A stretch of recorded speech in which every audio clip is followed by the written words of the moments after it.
Hi అందరికీ, welcome to my channel. అందరు బాగున్నారా? నేనైతే చాలా బాగున్నాను. ఈరోజు అయితే మనం చేపల పులుసు చూద్దాం, అది పల్లెటూరు స్టైల్లో.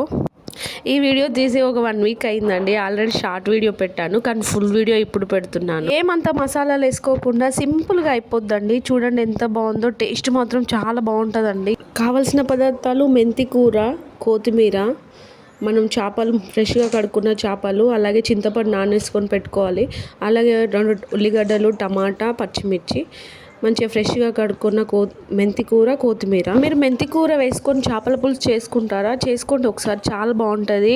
మంచి టేస్ట్ ఉంటుంది, డిఫరెంట్ ఉంటుంది. ఓకే, మనం అన్నీ క్లీన్ చేసుకొని కట్ చేసుకొని పెట్టుకుందాం. ముందుగా మనము జీలకర్ర మెంతులు, అంటే చేపల కూరలోకి వేయాల్సిన మెయిన్ ఇంగ్రీడియంట్ జీలకర్ర మెంతుల పౌడరు. ఇది వేయించుకొని పక్కన పెట్టుకొని, అలాగే ఉల్లిగడ్డలను కూడా కట్ చేసుకొని పెట్టుకున్నాం కదా, అది కూడా మంచిగా వేయించుకొని, ఆయిల్ లేకుండా వేయించుకోవాలండి.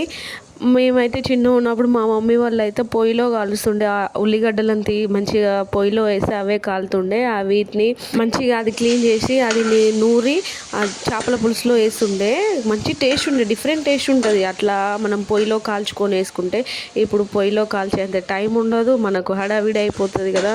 నెక్స్ట్ టమాటాలను కూడా ఇలా వేయించుకుందాము, ఆయిల్ లేకుండా వేయించుకుందాము. చూడండి ఎంత బాగా వేగినాయో. నెక్స్ట్ వేగిన తర్వాత మిక్సీ జార్లోకి తీసుకుందాం. చల్లగా అయిన తర్వాత మిక్సీ పట్టుకుందాం. నెక్స్ట్ అంటే ఇవి చల్లగా అయినాక ఫస్ట్ మనం జీలకర్ర మెంతుల పౌడర్ మిక్సీ పట్టుకున్న తర్వాత నెక్స్ట్ ఇది వేయించిన ఉల్లిగడ్డ, టమాటాలను కూడా మిక్సీ పట్టుకుందాం. మీరు ఫిష్ కర్రీ ఎలా చేసుకుంటారో కామెంట్ చేయండి. అంటే మెంతి కూర, ఇలాగే ఉల్లిగడ్డ, టమాటాలు కూడా వేయించుకొని మిక్సీ పట్టుకొని, జీలకర్ర మెంతుల పౌడర్ని కూడా వేసుకొని, అంటే ఇవన్నీ న్యాచురల్గా వేసుకుంటాము. అందులో మనం ఇంకా కొత్తిమీర, మెంత కూర వేస్తున్నాం కదా, మంచి టేస్ట్ ఉంటుంది, డిఫరెంట్ టేస్ట్ ఉంటుంది. అంటే యాక్చువల్లీ ఇది పల్లెటూరు స్టైల్ అని నేను ఎందుకన్నానంటే, పల్లెటూరు అంటే కొందరు ఏ మసాలాలు వేయకుండా ఇలా కొత్తిమీర, జీలకర్ర మెంతుల పౌడరు, మెంత కూర వేసి మాత్రమే చేపల కూర చేస్తే అది మాత్రం సూపర్ హైలైట్ ఉంటుందండి. ఎంత బాగుంటుందంటే చాలా బాగుంటుంది తింటే.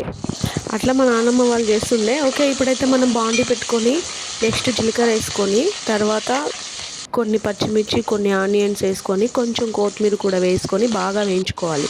మంచిగా వేగిన తర్వాత నెక్స్ట్ అల్లం వెల్లుల్లి పేస్ట్ కూడా వేసుకొని బాగా వేయించుకోవాలి. కొంచెం కొత్తిమీర ఎందుకు ముందు వేసానంటే, కొత్తిమీర వేగిన తర్వాత మంచి స్మెల్ వస్తుంది. అంటే పుదీనా వేగిన తర్వాత ఎంత మంచి స్మెల్ వస్తుందో, కొత్తిమీర వేగిన తర్వాత కూడా అలాగే స్మెల్ వస్తుంది. అందుకే కొంచెం మంచి అంటే అల్లం వెల్లుల్లి పేస్ట్ ఇదంతా కొత్తిమీరతో పాటు వేగిన తర్వాత మంచిగా అనిపిస్తుంది. పేస్ట్ మంచిగా అనిపిస్తుంది, మంచి టేస్ట్ ఉంటుంది. చూడండి ఇప్పుడు పసుపు వేయంగానే ఎంత కలర్ఫుల్గా అనిపిస్తుందో.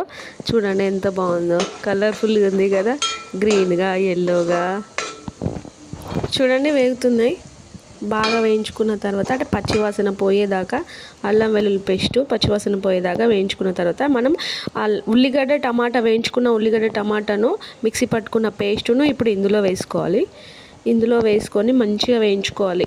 అంటే పచ్చివాసన పోయేదాకా. ఆల్రెడీ వేయించుకున్నాం కదా, మంచిగా వేగాలి. అంటే ఆయిల్ మొత్తం పైకి వచ్చేదాకా వేగితే, అంటే మనం చేపలు వేసిన తర్వాత వాటర్ వేస్తాం కదా, అప్పుడు అది చిక్కగా అయిపోకుండా మంచిగా వేగితే, అట్లా చిక్కగా కాదు, అంటే ఉల్లిగడ్డ అనిపిస్తుంది.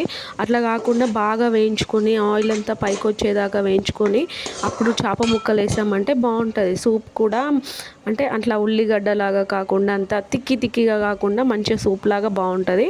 చూడండి ఇలా ఆయిల్ అంతా పైకి వచ్చేలాగా వేయించుకోవాలి. అంటే ఊకే ఎందుకు కలుపుతున్నానంటే, కింద మాడిపోకుండా ఉండడం కోసం కలుపుతున్నాను. చూడండి ఎంత బాగా ఫ్రై అవుతుందో. ఇలా మంచిగా ఫ్రై అయిన తర్వాత మనం చేప ముక్కలు వేసుకుంటే సూపు మంచిగా చిక్కగా, మంచిగా గ్రేవీగా మంచిగా అనిపిస్తుంది. ఇప్పుడైతే మనం చేప ముక్కలు వేసుకుందాం. చేపలు మాత్రం చాలా ఫ్రెష్గా ఉన్నాయండి. చేపలు చూడండి, పెద్ద చేపలు తీసుకొచ్చుండే. చూడండి తలకాయన ఎంత పెద్ద ఉంది, అది బాండీలో వేస్తే తలకాయనే ఇంత లావు అనిపిస్తుంది. చూడండి ఎంత పెద్ద ఉందో. అవును, మీరు చేపల కూరలో తలకాయ ఇష్టపడతారా, లేకపోతే నడుము తునుకలు ఇష్టపడతారా? మీకు ఏమి ఇష్టమో కామెంట్ బాక్స్లో కామెంట్ చేయండి. అంటే తలకాయ ఇష్టమా, లేకపోతే నడుము తునుకలు ఇష్టమా, లేకపోతే బొత్త కింద తునుకలు ఇష్టమా, ఏం తునుకలు ఇష్టమో కామెంట్ చేయండి. ఓకే, మనమైతే చేపలు మొత్తం వేసేసాము. నాకు వీడియో తీయడానికి అవైలబుల్ లేదని చెప్పేసి నేను ఇట్లా గంటతో కలుపుతున్నానండి. యాక్చువల్లీ ఇలా గంటతో కలపకూడదు.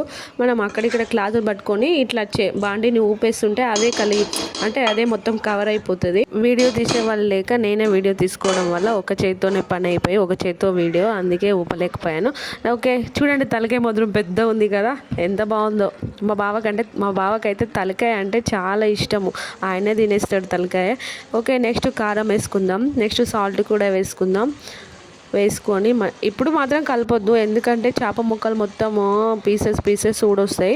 ఇప్పుడు మనం 1/2 గంట ముందే నానబెట్టుకున్న చింతపండుని బాగా పిసుకొని సూప్ని ఇందులో వేసుకోవాలి. ఇలా గంటతోని మెల్లగా అనుకుంటూ ముక్కలను మెల్లగా కదిపించుకుంటూ కలుపుకోవాలి. ఎందుకంటే మొత్తం రుద్దినామంటే చేపల కూర మొత్తం గలీజ్ అయిపోతుంది. ఓకే మంచిగా నీట్గా కలుపుకొని. అవును, చేపల కూరలో తెలుసా మీకు, మనము ఇప్పుడు అంటే కొత్తగా ఉన్న చింతపండును కాకుండా నల్లగా ఉన్న చింతపండును వేసుకొని చేపల కూర చేసుకుంటే ఉంటుంది, సూపర్ టేస్ట్ ఉంటుందండి. నిజంగా చాలా బాగుంటుంది, ఎంత బాగుంటుంది అంటే అంత బాగుంటుంది. పాత చింతపండు వేసుకొని చేసుకుంటే నేను ఎప్పుడైనా వీడియో తీసి పెడతాను. ఓకే ఇప్పుడైతే తగినన్ని వాటర్ వేసుకొని మంచిగా నీట్గా కలుపుకుందాం, మెల్లగా కలుపుకుందాం. చేపలు మొత్తం సూపు పట్టేలాగా మంచిగా చిన్నగా మంట ఫ్లేమ్ చిన్నగా పెట్టుకొని ఉడికించుకోవాలి. ఎందుకంటే హైలో పెట్టినామనుకో మొత్తం పీసెస్ ఊడొస్తాయి. ఇలా అన్నీ వేసుకొని కాసేపు మంచిగా మసలనివ్వాలి. అంటే చేపల కూర ఉడకాలి, చింతపులుసు మంచిగా ఉడికిన తర్వాత నెక్స్ట్ ప్రాసెస్ చూద్దాం.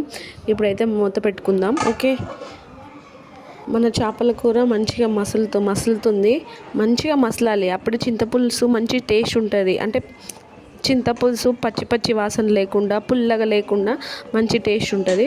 ఓకే మన చేపల కూర చూడండి ఎంత మసులుతుందో. నెక్స్ట్ జీలకర్ర మెంతుల పౌడర్ ఇప్పుడు వేస్తున్నా చూడండి. జీలకర్ర మెంతుల పౌడర్ వేస్తున్నా, అది మరీ ఎక్కువ వేసుకోవద్దు, ఎందుకంటే చేదైపోతుంది.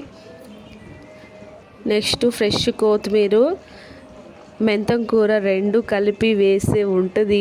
చేపల కూర ఏమన్నా టేస్ట్ ఉంటుంది తెలుసా, మంచి టేస్ట్ ఉంటుందండి. తింటుంటే ఇంకా తినాలనిపిస్తుంది. సూప్తోనే మొత్తం మనం ఇంకా సూప్ అయితే అంటే రైస్ తక్కువ సూప్ ఎక్కువ తింటాం. మంచిగా ఎక్కడ కూడా ఏ మసాలాలు వేయలేదు చూడండి, ఎంత బాగా సింపుల్గా న్యాచురల్గా జీలకర్ర మెంతుల పౌడరు, కొత్తిమీర, మెంతం కూర కలిపి చేశాను. ఎంత బాగుందంటే ఎంత బాగుంది. అందుకే నేను పల్లెటూరు స్టైల్ అని చెప్పాను. ఇవి జస్ట్ న్యాచురల్ మన ఇంట్లో ఉండేవే. కొత్తిమీర మెంతం కూర ఫ్రెష్గా తెచ్చుకుంటే చాలు.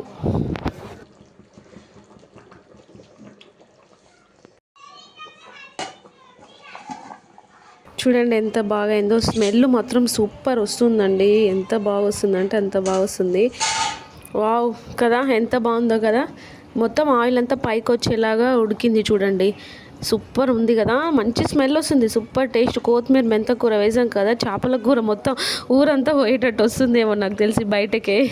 ఓకే మంచిగా చిక్క కూడా అయింది. ఇంకా మనం స్టవ్ ఆఫ్ చేసుకొని పెట్టుకొని అప్పుడే వేడివేడిగా తినకుండా ఒక 20 minutes 1/2 hour తర్వాత తింటే బాగుంటుందండి. ఎందుకంటే సూపు వేడి మీద అంటే చిక్కగా ఉండదు, పల్సగా ఉన్నట్టు అనిపిస్తుంది. అదే 20 minutes 1/2 hour తర్వాత తింటే సూపు మొత్తం చిక్కగా అవుతుంది. ఓకే ఇప్పుడు మనం రైస్ పెట్టుకొని పెద్ద తలకాయ వేసుకొని చిన్న ముక్కలు వేసుకొని మంచిగా సూపు పోసుకొని తింటే ఉంటుంది. మంచిగా చాలా సూప్ వేసుకొని అన్నము నోట్లో ముద్ద ఇంకా జురుతూనే ఉంటుంది. చేపల కూర అన్నము నోట్లో ముద్ద ఆగదు, అది ఆటోమేటిక్గా లోపలికి వెళ్ళిపోతుంది. మనం నవ్వాల్సిన అవసరం కూడా లేదు, తొందర గొంతు జారిపోతుంది. ఇంకా జుర్రడమే ఉంటుంది, చేపల కూర అంటే జుర్రడమే. ప్లీజ్ వీడియో మొత్తం స్కిప్ చేయకుండా చూడండి. నా వీడియో మీకు నచ్చిందనే అనుకుంటున్నాను. అలాగే లైక్ చేయండి. ప్లీజ్ నా ఛానల్ని మాత్రం సబ్స్క్రైబ్ చేసుకోండి. చేపల కూర మాత్రం సూపర్ టేస్ట్, మీరు కూడా ట్రై చేయండి. Bye bye.